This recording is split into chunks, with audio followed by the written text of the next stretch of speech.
Halo saudara, dari Arlington, Virginia, saya Helmi Yohanes dan tim VOA kembali menyampaikan serangkaian berita Amerika Serikat dalam segmen Sapa Dunia.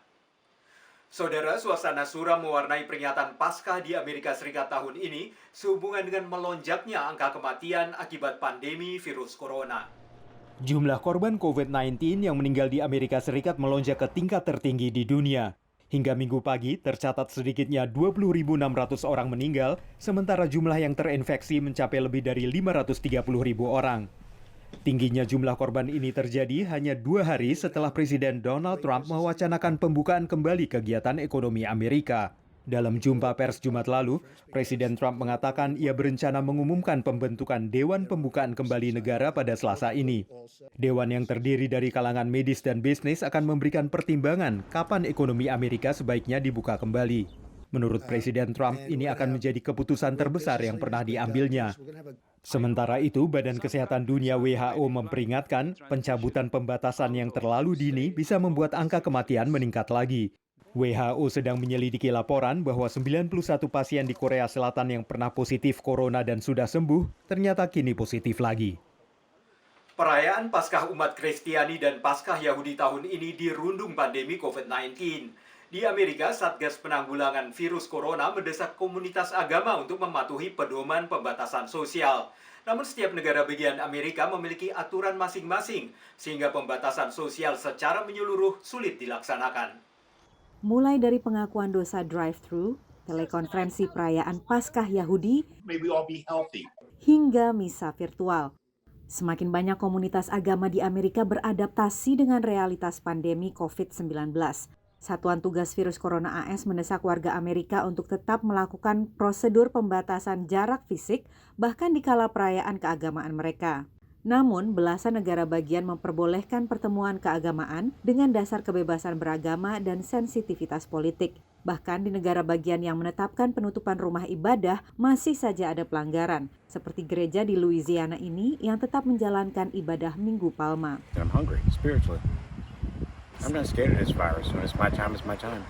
Life goes on. Namun ada perbedaan pandangan antara kubu liberal dan konservatif. Conservatives and Republicans are more likely to say that churches and places of worship should be given an exception to stay open, where the vast majority of Democrats and liberals, over 9 and 10, say that they should not. Presiden Donald Trump tampak menghindari perdebatan pertemuan keagamaan ini dan mempertahankan keoptimisannya. Though we will not be able to gather together with one another as we normally would on Easter, we can use this sacred time to focus on prayer, reflection, and growing in our personal relationship with God.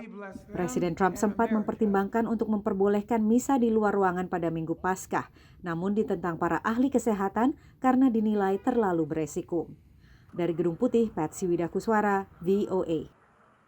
Pembatasan sosial yang memaksa mayoritas orang tinggal di rumah tidak saja membuat langit di kota-kota besar menjadi lebih bersih. Menurut peneliti, berubahnya perilaku manusia ini juga mendorong naiknya jumlah populasi burung di wilayah perkotaan. Biasanya saat musim semi seperti saat ini, banyak warga akan berada di luar rumah menikmati udara segar dan sekali-sekali menikmati kicauan burung, termasuk burung kardinal merah yang terkenal cantik dan bersuara merdu. Di Fort Washington, negara bagian Maryland misalnya, tak banyak orang berada di luar, menaati perintah tinggal di rumah yang diberlakukan mulai akhir Maret. Ini mengundang perhatian pakar ornitologi, ilmuwan yang meneliti perilaku burung. The coronavirus itself is a virus that's affecting humans and probably some other mammals where it originated, but it's very likely that it's affecting bird behavior and that it's limiting, of course, the travel of humans around the country. Menurut penelitian terbaru, jumlah burung berkurang drastis di Amerika Serikat dan Kanada dengan anjloknya populasi burung sebesar 29% sejak 1970. Once the noise levels and overall activity in the streets and so on go back towards normal, they'll start going back to what they were doing before.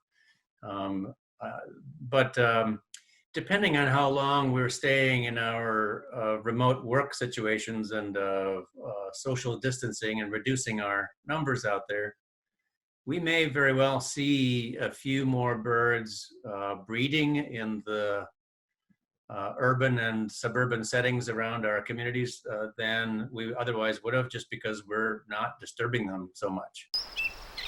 Kota-kota paling padat penduduk termasuk yang pertama memberlakukan perintah tinggal di rumah. Demikian laporan tim VOA. Meski harus tetap tinggal di rumah, para diaspora Indonesia terus berkreasi dengan memanfaatkan teknologi. Seorang musisi di Washington DC dan pelatih tari di New York bisa mengajar murid-muridnya secara daring. Sementara beberapa warga diaspora dari sejumlah kota di Amerika Serikat melakukan lomba kebaya virtual.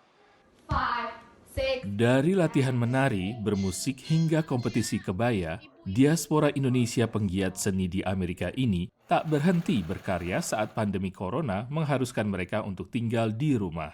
Maka lahirlah ide Selasa Berkebaya, kompetisi berkebaya untuk mengalihkan rasa jenuh tinggal di rumah berhari-hari. Lalu kita pikir bagaimana ya untuk mengalihkan rasa takut ini jadi sesuatu yang jadi lebih gembira gitu. Ide ini disambut sekitar 20 diaspora dari berbagai kota di Amerika, termasuk sejumlah pria. Jadi ada baiknya ada acara-acara ini untuk menyemarakkan hal-hal yang positif di sosial media. Apalagi misi dari acara ini adalah mempromosikan budaya Indonesia melalui busana. Pemenangnya adalah Dian Wibowo. Ia memilih kebaya Jawa Wong Deso untuk dikenakan pada kompetisi itu. Ulung Tanoto, musisi di Washington DC, juga mengalihkan berbagai kegiatan bermusiknya melalui video dan pertemuan online. Terus terang, susah. Kalau video itu kan backward ya, kebalik gitu. Jadi yang kadang-kadang yang atas yang bawah itu jadi bingung gitu. Kalau musik itu kan delay ya. Kalau ada delay sedikit aja itu nggak enak. Nah terus juga susah kan, misalnya mau ini loh pencetnya yang di sini, gitu susah ngajarinya. Kalau misalnya live kan anaknya bisa lihat gitu. Tantangan yang dihadapi Ulung mengajar musik online juga dialami Amalia Suryani. 2 kali seminggu, Amalia memberi pelatihan untuk anggotanya agar setiap anggota tetap berkomunikasi satu sama lainnya. Kedua, untuk mengisi waktu selama berdiam diri di rumah. Dari New York dan Washington DC, tim VOA. Saudara, kami akan kembali dengan Sapa Dunia Senin depan. Terima kasih atas perhatian Anda. Dari Arlington, Virginia, saya Helby Yohanes dan tim VOA.